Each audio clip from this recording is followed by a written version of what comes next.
Toda história, para ser bela e real, precisa expressar os mais diversos sentimentos. Por mais bela que seja, ela não nos isenta de lágrimas e sacrifícios. E foi na manhã de 6 de dezembro de 1966, na operação denominada Graviola, que no mar revolto do litoral do Recife, o destino marcou de forma profunda o coração e a mente de muitos fuzileiros e engenheiros. Transcorria o movimento das embarcações para a praia de desembarque, quando repentinamente a rampa de uma das embarcações se abriu, fazendo-a afundar em poucos minutos. Seguiram-se momentos de luta pela vida, de altruísmo, abnegação e heroísmo, que resultaram no resgate de 22 combatentes anfíbios e na perda de 9 preciosas vidas.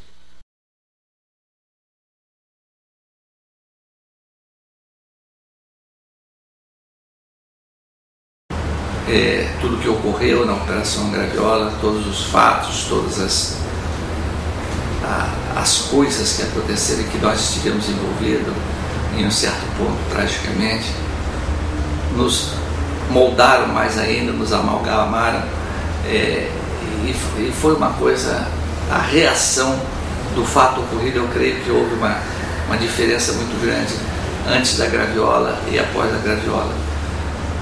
Porque sentimos que todos nós éramos participantes, todos nós tínhamos a mesma responsabilidade, e qualquer que fosse o obstáculo que se nos antepusesse, nós teríamos a força e a coragem de suplantar. A Operação Graviola foi um outro marco muito grande na minha vida. Por quê? Primeiramente, o mar revolto, fazendo com que a lancha suspendesse muito, principalmente a parte da proa, rebentando-se o cabo de proa, em seguida abrindo a rampa, mas abriu a rampa contra a maré. Então o que aconteceu? A primeira onda que veio, a onda já estava chegando no joelho, a segunda já estava chegando no final nos quadris.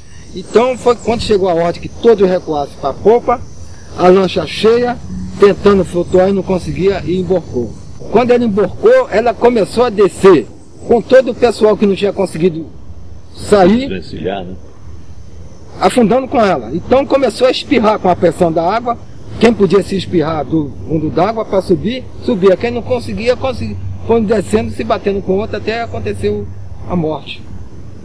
Eu fui o que consegui escapar, que eu pulei antes da lancha afundar, mas eu fui agarrado, debati, consegui me livrar, para depois subir e conseguir estar salvo, contando para vocês, já repeti.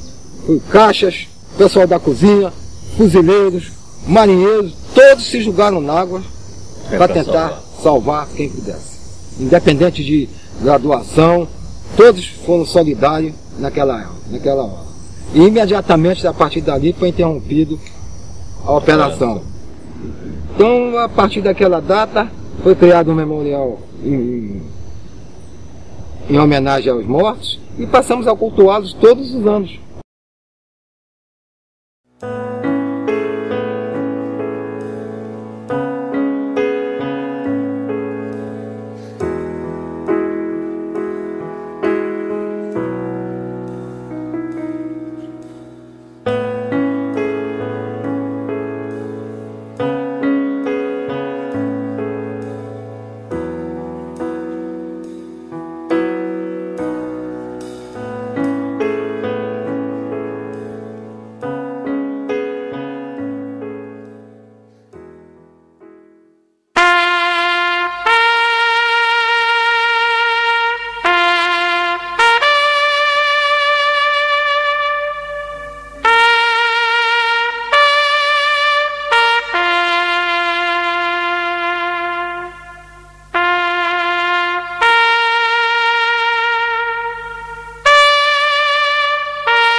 Uma outra homenagem significativa prestada aos heróis da Operação Graviola foi a inauguração em 6 de setembro de 1978 da Escola Municipal Sargento João Délio dos Santos, nome do militar mais antigo entre os vitimados.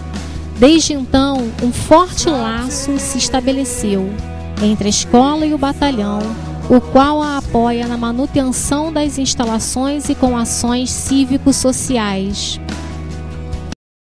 Uma das consequências mais graves de longos períodos de guerra civil é a permanência de milhares de minas antipessoais.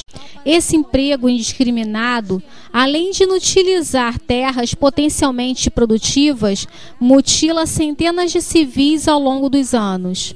A ONU e a OEA têm se posicionado de forma a prestar ajuda humanitária por meio da constituição de forças multinacionais para a manutenção da paz e remoção desse perigo letal. Nesse contexto, o governo brasileiro tem enviado diversos contingentes militares, nos quais inclui-se o Batalhão de Engenharia de Fuzileiros Navais.